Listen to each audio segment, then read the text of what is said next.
Everybody listen, this is important. I'm gonna show you guys something, and when I show you what I'm gonna show you, don't freak out.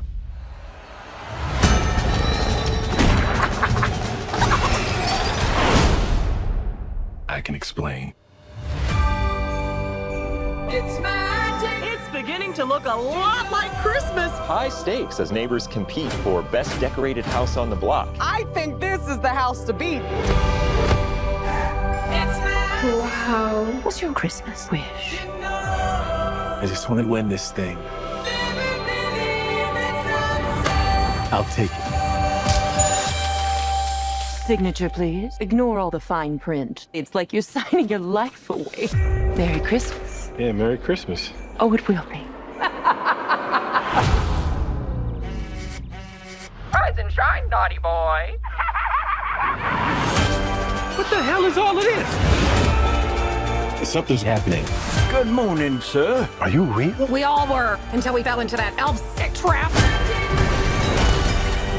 You made your wish. You're in it now. I didn't sign on for this. You literally signed on for this. You gotta read the fine print, man. The terms of service are brutal. Say goodbye to your dad.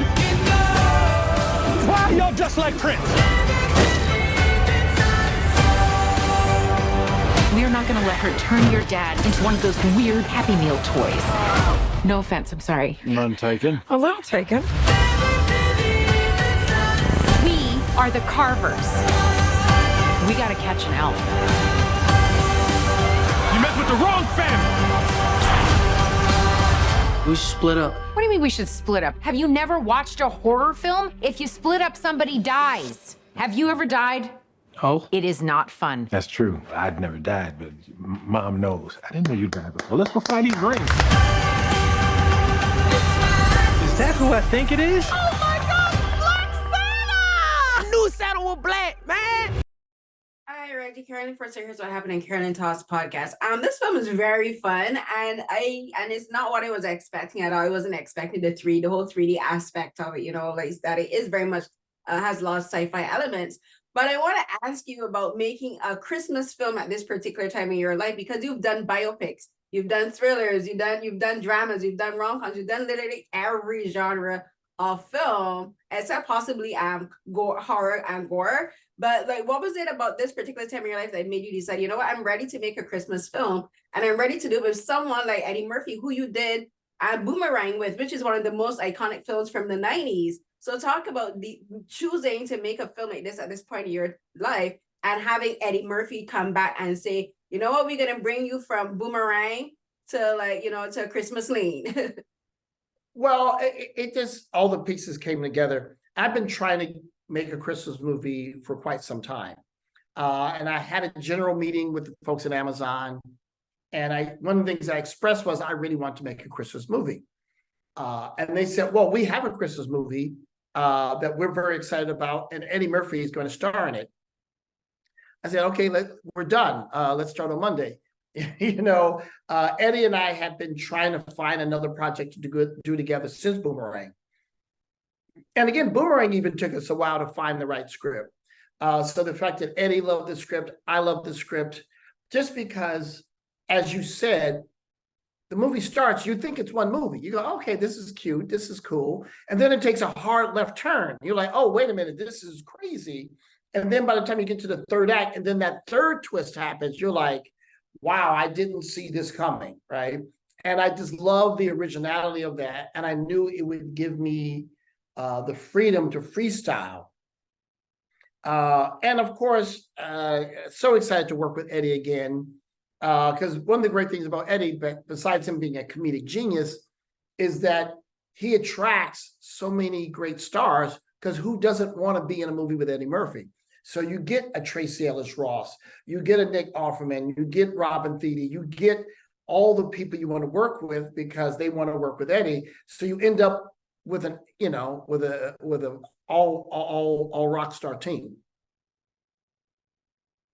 Yeah, I think the casting was spot on. And also I kind of like the theme of reaching for the, instead of reaching for the brass ring, is reaching for the gold ring and like achieving those goals. I like that you have that element in this story as well. Hi Reggie again. So I want to ask you something about the silly elements of this film. So like one thing about a Christmas film that has to make a Christmas film work is you can have like serious elements, like like the whole concept of feeling like Pepper feeling like she was left out or betrayed or put aside, or even the whole thing, even the reading the receipts, like read the fine print kind of thing. I thought that was kind of funny. But I want to ask you about the animals, because I believe this is your first film where you've worked with live animals on set. And for like birds, like I know like swans in particular and geese are very violent birds. I live in Canada. We have our Canada geese are known as cobra chickens, and they're known as that for a reason, because like geese and birds, they're not to be trifled with. But what was it like for you? Like I just want you to talk about the fun aspects of the film, like working with animals and incorporating that into the story and working with the kids and everyone on set. Because I know working with animals isn't easy, but like you got swans, like you have swans in a pool. Like, come on now. Yeah, I mean, almost all the animals you see are digital, because most of these animals that you see on screen are untrainable, right? And like you say, and they can get ornery. So we're like, we don't need none of this. So, sometimes we'd have a few, real swans here and there, but the vast majority of what you see interacting and doing stuff, those are all digital. So just kept everything very, very easy. We did have a real cow for the maids of milking sequence, but that was the exception. Almost all the birds you see are not real birds. I was here looking for some funny stories about maybe a goose or a swan chasing someone. Yeah. No. There was no way that was going to happen. Because they're just like you say, they're tough-minded animals. So we said, you know what? Let's make our lives a lot easier and just have some digital birds. And again, that's the amazing thing about industrial light and magic, because they just all look like birds. They're all real, and they're so brilliant at capturing not just the look, but the movement and the attitude. It's extraordinary. Great, thank you so much. I really did enjoy the film, and I enjoyed the birds and all of the chaos. Yeah, no, it's fun to go crazy. Most holiday movies don't have kung fu fights and car chases and jump scares. So I said, let's throw a little something extra in the movie. Let's have a little more fun.